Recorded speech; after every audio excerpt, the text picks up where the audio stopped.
Hello and welcome everybody to the Humanitarian Statement video series. Our objective is really to be able to capture, to engage with humanitarian coordinators and get good practice from field operations and share it with all of you. In today's conversation, I'm delighted to welcome Jamie McGoldrick, who is the humanitarian coordinator, resident coordinator in Yemen. Jamie, delighted to have you here with us. You've had an extensive career, having worked in many places, including at the moment in one of the biggest crises in the world in Yemen.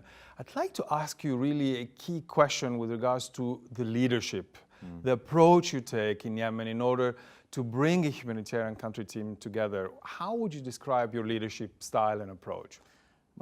I always believe that the more people you have in the room with the right voices, the better what you can get done. I think one of the resistance that I've seen in the past is always to be exclusive, and I think the important part is to get as many people in the room, not just on assistance response, but also on protection issues as well.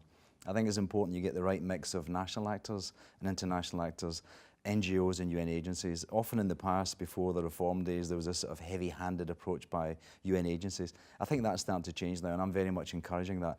And at the same time, I always insist on having donors involved as well, because for two reasons. One, they're funding it. Two, they're part of the conversation. And three, they actually help to, I think, police and discipline a lot of the activity in those meetings. I know that some members of the Yemen country team don't like the idea of some of the donors in there because they're parties to the conflict, but I think having them there as, you know, an inclusive member of the country team is something we have to come up with, and it's something we've strived for very clearly, and I think we've been successful. Let me ask you, we've just come out from the World Humanitarian Summit in Istanbul. You yourself have been involved in the humanitarian reform over the last 10 years. Yeah. We're really interesting to hear your reflections. How are we scoring? How do you see it from an operational, from a field perspective in terms of efficiency, effectiveness, results? Are we doing better? I think we're doing better. I would also say there's a lot still to be fixed. I mean, I think the big issue with reform is all about leadership. I think you have to demonstrate leadership, not just the humanitarian coordinator, but I think lead agencies, I think cluster lead agencies, and I think responsible parts of the system have to be much more accountable than they currently are. I think the cluster system itself is probably a bit overcooked and over-engineered. My personal view, it needs a complete revamp. I would suggest some of the clusters may not need to exist anymore. I think amalgamation of clusters should take place. I think at the same time there should be tiers of clusters. There should be a primary set of clusters and a secondary set of clusters. If you're facing, like in Nepal, we had an emergency, which is an earthquake. We had two tiers. We had the 5 responding clusters, and the other one stayed in abeyance until 90 days, and they then became part of the narrative. Before that, they're observers. I think you have to do that, because otherwise it becomes very crowded and very cluttered, and it's very difficult to manage. I think also some of the lead agencies haven't quite worked out the schizophrenia of being a lead agency and a cluster lead. And I think often in those clusters, they use their lead agency muscle and their cluster lead muscle to maybe push certain parties like NGOs out of the picture, especially when it comes to resources, and that has to be done differently, because otherwise it's not as effective as it should be. And while we go for the tenets of ensuring that and last resort and all this stuff, at the end of the day it has to be the most effective way it's done, and it's not just about what you deliver, it's how you deliver and who you deliver it with. And that whole notion of partnership, I think, hasn't been quite ingrained or embedded enough. There's still this sense of you're my implementing partner, rather you're my strategic partner as an NGO to a UN agency. We'll come in a minute on the NGOs and the partners, but I'm really interested on what you're saying on adjusting the clusters according to the needs of the people, according to the operation, as opposed to this automatic, mandate-driven or cluster lead agency-driven, which often is perceived with, if I'm not there, I won't get the funding neither, and therefore I almost need to fly the flag everywhere. So that's a different approach that you've taken on the ground. Yeah, I would say that that's the more realistic approach. I mean, you can't have 9, 10 clusters arriving and expect them all to get an equal seat at the table. In some emergencies, some clusters are, by the nature of the crisis, much more important and much more needed than other clusters. And things will move on and the crisis will become different, and those other clusters will then join as a more prominent member. But they can't all be at the table, all chasing funding from the minute go. And donors have to understand that as well. There's an awful lot of donors who are pushing cluster lead agencies and cluster members to be there at the table and screaming and shouting for their piece of the pie. You put resources on the table, you change the nature of the game. The cluster's not about the funding, the cluster's about the performance. And that's something we've not quite been able to, I think, differentiate in many crises. No, the donor role is really crucial, in particular now with the World Humanitarian Summit and the Grand Bargain is really an arrangement or an agreement where every side will have to do its bit, including the donors coming on board with what we're trying to do. Yeah, I mean, I think that's why we have them in the humanitarian country team. You know, they are part and parcel of it. They're responsible and they're accountable to the performance. They can't just say, we're funding you as an NGO or a UN agency and it's up to you. That's not the case. Donors are part and parcel of the landscape. They cannot give up the responsibility to someone else, and they have to be there for the successes and for the failures. Great.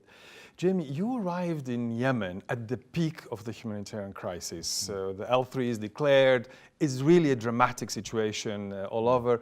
And at that critical time, part of the humanitarian architecture and mechanism you underwent, you had an operational peer review. You had a team that came out and looked, and the idea was to provide an early enough advice, course correctors based on peer advice. How useful was that for the operation?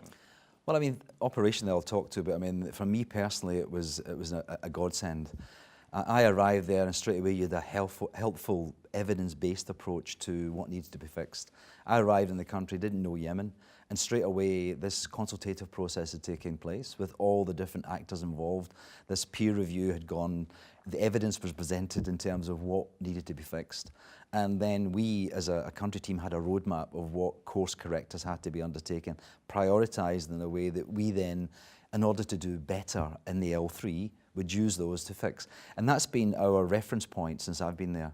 We always refer back to the peer review and say, well, we agreed that was the issue and we agreed that was a way forward. So let's use that to make progress. Let us talk a little bit more about Yemen. You're really operating, working with a number of UN and NGOs in an extreme environment, really, in terms of security, in terms of access, in terms of being able to reach people who are in a desperate situation and to provide life-saving, critical assistance, people who are caught up, civilians who are caught up in the middle of a conflict.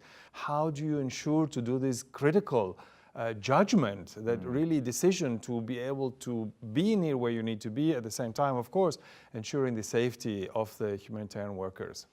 I think it's many different factors involved in it. I think it's obviously understanding the context. You know, we have very good national staff there and we have very experienced security professionals. And I think a combination of their analysis and understanding of what the context is. And as you mentioned, it's a very fragile, it's a very uncertain environment. So therefore you can't predict what will happen on a regular basis. It has to be reviewed constantly through the SIOC and other possibilities. And so what you have to do is then know the context and then what mitigation strategies can you have to have those in place to allow you to do the work that you're supposed to do. I think we in the UN probably put more complications in our own way. We have security systems which I think once they're put in place is very hard to undo them. And right now in Yemen we're trying to be much more flexible and much more enabled to do this work. And we're working very closely with DSS to get them to be more permissive towards us. So that's one side of the thing that we can take care of. There's other sides of things that we have less control over, but we can influence, and that's working with the parties centrally, be it in any part of the country working. In this case, it's Sana'a. How do you outreach from Sana'a to the governorates where these very affected populations are? We have access in many good areas. Some areas it's very difficult because of the security, and you have to be much more attentive to those issues. But where we do have access, we have to build relations with the local communities, the local authorities, the local militias, the people's resistance, the committees that have been set up, things that have emerged since the crisis, and then find a way of bringing material to those areas and that not to be diverted, not to be taken, not to be blocked, and to make sure it gets to an agreement among us that these are the most vulnerable people. The role of the media, the role of communicating, the role of telling the story, telling the humanitarian story is really crucial. I was in Yemen a few months ago, and I have to say I was shocked with what I saw. And what I saw is not what I read or saw in the news. There is a strong sense of underreporting, the extent, the gravity of the humanitarian crisis and the impact it has. And the media also sometimes tends to, of course, the story goes to where is the political attention. And I'm afraid it's not just about telling the story, it does affect also the funding. Sure. It's the political interest, the public opinion actors who tell the politicians. That in Yemen, I mean, there must be a sense of frustration that the interest is not where one would hope it would be from the rest of the world. I mean, Panos, you're right. I mean, for me, it's one of the biggest frustrations I face. You know, my ambition when I went to Yemen was to do two things. One, it was to move the UN international community out of Sana'a into all parts of the country. The second thing was to change the humanitarian narrative and to get, as part of that, to get the message out to the international community. We unfortunately find ourselves in a very difficult situation because Yemen is a very small crisis in the Middle East where you have Syria, which I think makes everything else invisible. The international community in terms of donors are very much caught up in the Yemen crisis as part of the coalition, support of the coalition, so they themselves don't want to be maybe reminded of the humanitarian consequences of their actions. So as a result of that, we find ourselves in a very much behind the black ball situation. So to get the message out, you're fighting those bigger geopolitical issues. Locally, at the same time, it's very hard to get the message out because there is no media which is not polarised or politicised. International media don't see Yemen as a crisis because a number of things. There's not Yemenis washing up in the shores of Greece claiming for migrant status. That's not happening because they don't go that route. Normally they go through Saudi Arabia and that's blocked to them now, so they're not getting out from Yemen. It's not that type of crisis. But in terms of a catastrophe, it's the biggest crisis in the world in a humanitarian point of view. The number of people that are affected, the people who are dying silently because of chronic diseases and children dying through nutritional problems, and the funding is not there. We're currently sitting at 17% of our appeal for Yemen, and it's as if, who cares? And the shipping and the importation, which is 90% of normal people's lives, has been cut off or restricted, is no longer functioning the way it was. So we're dealing with about 40% of the imports coming in from the regular supplies. People are really struggling. Yeah. And we can't get the story out. I mean, with 17%, this is shocking. And this makes it really the forgotten or the ignored the level 3, because system-wise we declared it as really our corporate highest crisis, yet the support that you hope to get, it hasn't been there. Can you tell us a little bit what steps you're taking? You said you're behind the big black ball. What are you doing in order to be above or on top of it, to be able really to advocate and bring that difference? Well, I think the way to do it is actually to do a lot of work locally, to be much more obvious about what you're doing and what you're trying to do, but to be less silent at what we're trying to achieve. And we are achieving a lot as the UN and the international community. We're doing a lot of good work in very difficult circumstances with very reduced resources, and use that to try and generate some interest. At the same time, using donor capitals, engaging donors either directly or through video links, going visiting donor capitals and doing media outreach, trying to encourage media to come. Occasionally you get an international media will come to Yemen, but very rarely. So we have to go to places where they are to try and raise the story. But it's very hard when it's overshadowed all the time by Syria, because Syria is in the news. So on all the TV channels, and Yemen's a blip in big terms. Now, let me ask you something. You talked about the role of the NGOs, and I want to ask you in particular about the role of the local actors, the national NGOs or the national capacity, which is really crucial, not just because of security, but often because of the knowledge, the capacity, the richness that they bring on the table. How has been the experience in Yemen, which has a long tradition of Yemeni NGOs with a lot of capacity, of course, while operating in an impossible political context that they're working at the moment? Oh, you're right. I mean, they are in a very difficult context, and they have to be aligned to certain political forces to survive. That's one thing. So there are, as a tradition of very good NGOs in the country, and they work very, very hard. We don't use them enough. That's the bottom line. We don't use them as part of our outreach, as part of our programs, as part of our projects, and as part of our delivery systems. And we have to do more. If we have the ambition to reach 7.5 million people this year with food, we're not going to do it through the international community. It's going to have to do with a series of actors. And the NGOs, we are not incorporating them into our work as much as we should. There's a certain degree of reticence there. There's a certain degree of concern over quality assurances, because we don't have the presence in the field close to where they operate to make sure the monitoring and evaluation systems are in place. But if we don't bring them on board and make them part of our systems, we'll never get to the needs addressed properly. Resources are another issue, but a capability and a capacity issue is one of the fundamental flaws that we have in the Yemen context.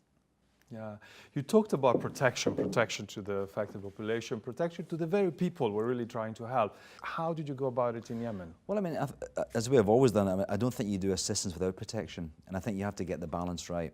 I mean, an awful lot of people see protection as a one line in terms of reference or one line in an output. For me, I see it as embedded through all the work we do. I think it's important that what you do is everybody develops a strategy for protection through the protection cluster. That's one of your first outputs. It doesn't mean anything. I think what it means is you've had to take that and articulate it. It means that you get someone who goes inside individual clusters and programs and polices, not the way it's embedded and buried and mainstreamed, all those words. It's actually, how does it work? How do you make them perform differently in terms of protection? So that's one thing. Me, as a humanitarian coordinator and in the humanitarian country team, I make sure that protection gets as much space as it needs in terms of updates, in terms of developing the action plans, in terms of giving us an understanding of where we're going, what's different, what's changed, and it gets the same space as any other assistance issues. And that's the only way you can do it, because if it's not on the table, it will be forgotten. I think the ProCap system is a fantastic mechanism and asset. We are blessed by what we have in Yemen, and we've got a GenCap advisor. Those two working together through a protection cluster, I think, has been the way forward for us. And where we are right now, I think, on the IDP situation, on the human rights situation, on the child abuse situation, and the overarching stuff on protection is well covered, and I think we're in a very solid place of what we need to do. Where we struggle is how we and can we do it. You have spearhead, actually, I would say, one of the best accountability to affected programs I've seen in the system from a collective point of view. Can you tell us about it? Well, I mean, in Yemen, we're trying to make it better than it is, but maybe reflecting back on what we did in Nepal. I mean, Nepal, we had this situation where the earthquake took place in very remote areas. People didn't know what was coming their way. There was gossip, there was rumour, there was political interference, all of those things. So we had a systematic, it was based on CDACs, it's based on Contact with the Community, a project whereby we went out to the affected communities. We gave them SMS possibilities to inform us of whether we had questionnaires we gave them. We had town hall meetings. We had radio broadcasts, rebroadcasting what was said in the town hall meetings. We used it to inform people for two things. One was to make the response much more effective, so people knew when deliveries were taking place, people knew what they could expect. And at the same time, it was to dispel and cut down on the rumours and the criticism of the international community, because there was a certain force there in the media which was controlled by government who didn't like the criticism coming to government, so they wanted to offload it to us. And we wanted to be in a position where we were given the right information to the population, was one part of it. The most important part was the look back. We needed to hear from people, are we giving what you want? Because we go with a set notion, we're bringing you blankets, we're bringing you tents, we're bringing you this, and sometimes it was inappropriate when they wanted cash or they wanted something else. So that look back method, I think, helped us greatly to design our, not the first phase, I would say we were so caught up in responding on the second phase, on the winterization, when we were better able to understand the specific needs in geographical areas. This information look back, this connecting with the community was an essential way for us to, I think, recalibrate our response. And so in that sense, it was fantastic. We're trying to do the same in Yemen, but the situation is much more difficult. Yeah. We have problems with a number of outreach things. We're trying technologically to improve things, and that's where we are. But let me be the devil's advocate for a minute. Many UN agencies and NGOs will say, responding to what you said, but we are doing it. Actually, we have been for a long time on an agency basis talking to the people. That's part of our DNA. We do the needs assessment. We go out. I think they're talking to the people rather than talking with the people. Okay. This is talking with the people.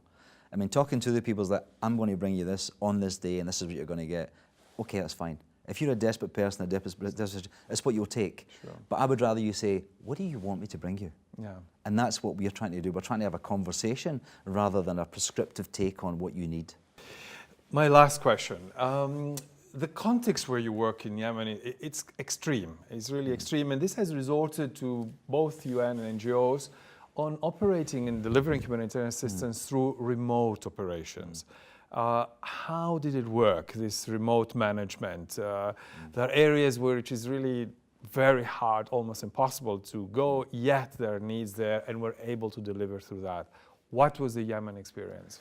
Well, it's not what was it, what is the Yemen? It's still going on, and we're struggling badly to do it because Yemen was always a context where 90% of the international community based themselves in the capital. So they had the models of a 10% international community out in those far-flung areas. So that was the model they always relied on. It doesn't work. It really doesn't work in this context. The situation has changed dramatically. If we're not closer to the people and seeing what they need, listening to what they want, and understanding the context was changing dramatically all the time, how can you say that that remote program can work with any assuredness?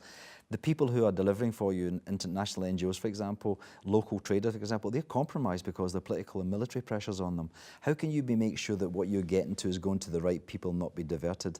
And so by remote programming is something that's only a temporary phase. It's something that you have to start with, but you can't rely on it as being something that's an effective quality assurance methodology. I know in some places, in Yemen's one of those places, where you have to use it, and sometimes, but you can't say it's something we can rely on, something we would base our future on, and we don't want it. In Yemen right now, we are trying to switch gears and move everybody as much as we can to the affected populations and reduce the need for remote programming. Because otherwise, it's like throwing things in a pond. You don't know where it's ever going to land, and we've got to have a better understanding that we're targeting and reaching the right people, because right now we don't have that. Great. Jamie, I really want to thank you for joining in today's conversation, and wish you all the very best of luck. You're in a tough spot, in a difficult situation, and I think it's the leadership, it's the ability to work with the rest of the humanitarian family to be able to deliver. So really, thank you for being with us at the Humanitarian Statement. I'd really like also to thank you all for joining in today's conversation. I hope you found it useful, fruitful, and you get useful tips to be able to take them to your own situation wherever you're listening us from. Thank you and goodbye.